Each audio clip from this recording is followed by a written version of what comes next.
জীবনে এমন অনেক ঘটনা ঘটে যার কোনো ব্যাখ্যা হয়তো আমাদের কাছে নেই। আজ একটি ঘটনা বলবো আপনাদেরকে, নিজের চোখে দেখা। আমার নিজেরই স্কুলের বন্ধু রিতম। ও শিলিগুড়ির ছেলে। ও কলকাতায় চাকরির সূত্রে আসে। ওর সাথে আমার আলাপ যদিও স্কুলের সময় থেকে, কারণ আমিও পড়াশোনা করেছি শিলিগুড়িতে।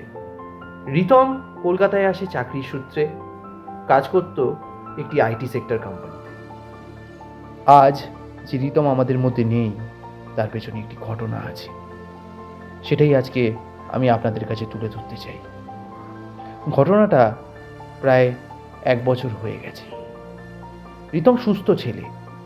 ওর কোনো মাথায় বা শারীরিক কোনো সমস্যা ছিল না, এটা বলে রাখা দরকার। কারণ এই গল্পে আপনারা হয়তো ভাবতে পারেন ও মানসিক রোগী। তা একদমই না। ও দিব্যি আমাদের সাথে আড্ডা মেরে বেড়াতো, দিব্যি কাজ করতো অফিসে। এমনকি ওর মারা যাওয়ার 2-3 মাস আগে ও প্রমোশন পায় অফিসে। তার জন্য আমাদেরকে একদিন ওর ফ্ল্যাটে দেখে খাওয়ায়। ও একা, ও তখনও বিয়ে করেনি। বাড়ি থেকে বিয়ের কথা চলছিল, কিন্তু তার মধ্যেই একটি ঘটনা ঘটে। আমার রিতমের মুখে শোনা আর কিছুটা ও একটি ডায়েরি লিখত, সেই ডায়েরি থেকে পড়া। রিতমের যে ডায়েরি লেখা হয়েছে, সেই ডায়েরির কিছু অংশই আজকে আমি আপনাদেরকে বলতে চাই। ও রেগুলার ডায়েরি লিখত এবং মারা যাওয়ার আগে বেশ কিছুদিন ও লাল কালি দিয়ে লিখেছিল নিজের ডায়েরির অংশটা। বাকিটা পুরোটাই কালো এবং নীল কালি লেখা। আর এই লাল কালি দিয়ে লেখা যে অংশটা, সেটাই আজকে আমি আপনাদেরকে বলতে চাই। ওর জীবনের শেষ অংশ। প্রত্যেক দিন রাত্রিবেলা যখন ঘুম থেকে উঠতাম, দেখতে পেতাম যেন আমারই মতো একজন আমার সামনে বসে রয়েছে। প্রথম মনে হতো যেন সবই স্বপ্ন দেখছি, মনের ভুল। সারাদিন কাজ করি, একটা ক্লান্ত ভাব, হয়তো এমনিই দেখছি। কিন্তু সেটা তো একদমই ভুল ছিল। প্রতিনিয়ত 3টে রাত 3:15 সময় আমার সাথে এটা হতেই থাকে। আমার সামনে সেম আমার মতন দেখতে একজন আমার দিকে তাকিয়ে হাসছে। আমি আমার হাত পা কিচ্ছু নাড়াচাড়া করতে পারতাম না। সে আমার দিকে তাকিয়ে হেসেই যেত। ঠিক ভোরের দিকে একটু আমার জীবনভাব লাগতো, কিন্তু ক্লান্তি ভাবটা আমার কোনোদিনই যেত না। সকালে উঠে যখন আমি বাথরুমে যেতাম, আয়নার দিকে তাকাতাম, মনে হতো আমি স্থির দাঁড়িয়ে আছি, কিন্তু তার চোখ, হাত পা নড়ছে। আমি বুঝতে পারছিলাম না আমার সাথে এগুলো কেন হচ্ছে। আমার মনের ভুল হচ্ছে কি আমি অসুস্থ হয়ে পড়েছি ভেতর আমি বুঝতে পারতাম না। কিছু করছি, হয়তো আয়নার দিকে কোনো সময় তাকালাম, হুট করে সে নড়ছে, মুভ করছে জায়গা থেকে, আমি স্থিরভাবেই দাঁড়িয়ে আছি। আস্তে আস্তে আমার ভেতর ভয় লাগতে থাকে। আমি আমার বন্ধু রাহুলকে আমি সব কিছু খুলে বললাম, এবং একদিন আমি তাকে ডাকলাম আমার নিজের ফ্ল্যাটে। সে আসলেও আমার সাথে কথা বলতে, সে বোঝালো আমাকে অনেক কিছু। কিরে, তোর কি হয়েছে বলতো? আমি বুঝতে পারছি না আমার কী হচ্ছে। আমি কী করে, তুই তো বিশ্বাসও করবি না আমার কথায়। ঠিক 3:15 বাজে যখন ঘড়ি কাটা, আমি ভয়ে থাকি। আমার সামনে যেন কেউ আমার দিকে তাকিয়ে থাকে, আমার মতনই দেখতে, জানিস তো। কিন্তু সে কীভাবে একটা বিকটভাবে হাসে আমার দিকে তাকিয়ে, আমি বুঝতে পারি না ভাই কী করবো আমি। এবার রাহুল বলে উঠল। কবে থেকে হচ্ছে এইসব? আমি রাহুলের কথাটা অনেকক্ষণ ভেবে তারপরে উত্তর দিলাম, এই মোটামুটি তাও 2-2.5 মাস হবে যে আমার সাথে এসব ঘটছে ঘটনা।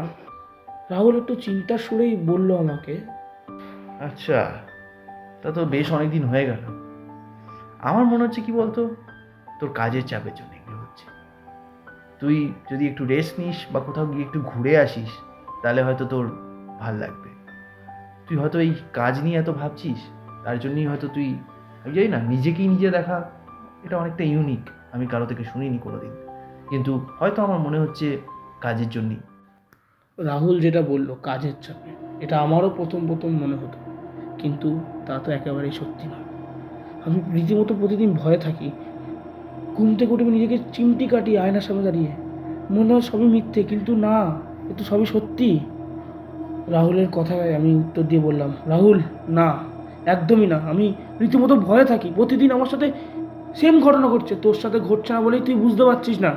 আমার সাথে প্রতিদিন একই ঘটনা ঘটেই চলেছে দিনের পর দিন। আমি জানি না এর থেকে আমি কী করে বেরোবো। আমি জানি না কি করে বেরোবো। তারপরেই রাহুল বলে উঠল, প্রীতম, তুই বেকার ভয় পাচ্ছিস। ডায়েরির যখন এই অংশটা পড়ছিলাম আমার চোখে জল চলে আসলো।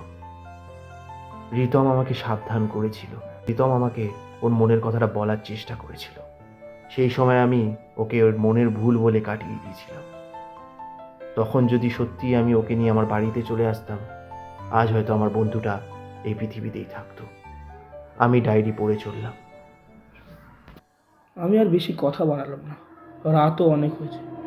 রাহুল ভাবছে এটা আমার মনের ভুল, কিন্তু আমি কি করে রাহুলকে যে বিশ্বাস করাবো বা অন্য কাউকে কি করে যে বিশ্বাস করাবো সেটা আমি বুঝতে পারছি না। আজকে হয়তো রাহুলের জায়গায়ও আমি থাকলে আমারও মতো মনেরই ভুল, কিন্তু তা তো একদমই না।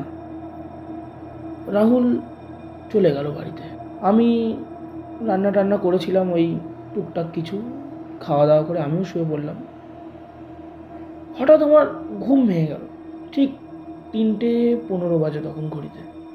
কিন্তু আজকে যেন আমি কিছুই দেখছি না, আমার সামনে কিছুই নেই, আমি মুভ করতে পারছি। উঠে দেখি লোডশেডিং হয়েছে, কারেন্টটাও নেই, ঘরে চলে গেছে। তো আমি একটাই ঘর আমার, আমি ওই মোমবাতিটা জ্বালালাম ঘরের মধ্যে। তারপরে বসে এই ডায়েরিতে লিখছিলাম যে আজকে আমার সাথে কিছুই ঘটলো না, 3:15 বেজে গেল, কিছুই হয়নি। হঠাৎ আমার চোখ গেল সেই আয়নার দিকে। আবার দেখছি আমি আমার নর্মালভাবেই দাঁড়িয়ে আছি, কিন্তু আয়নার দিকে যে আমার ফেসটা আছে সে একটা বীভৎসভাবে আমার দিকে তাকিয়ে হাসছে। হাসতে হাসতে বলছে, কিরে, ধাক্কা মারলি এত ছোটবেলায় আমাকে,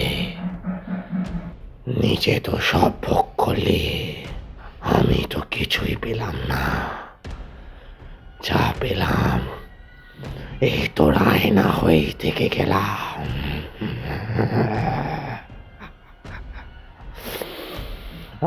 আজ তোকে আমি খুন করব। হঠাৎ মনে পড়ল সেই পুরনো স্মৃতি। ভাইকে আমি ছোটবেলায় মজার মধ্যেই ধাক্কা মেরে ছাদ দিয়ে ফেলে দিয়েছিল। হসপিটাল নিয়ে যেতে যেতেই সে মারা গেছিল। সে আমার পিছন এখনো ছাড়েনি। সে হয়তো আজকে আমাকে নিয়েই যাবে। রিতমের ডায়েরিতে এইটুকুই লেখা ছিল।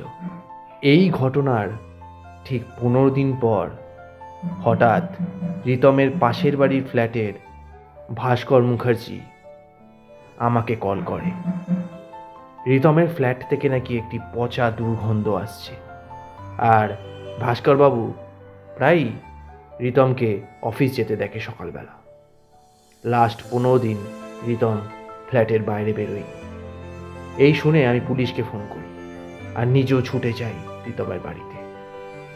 বাড়িতে গিয়ে যে জিনিস আমি দেখতে পাই সেটা হয়তো আমি লিখে আপনাদেরকে বোঝাতে পারবো না।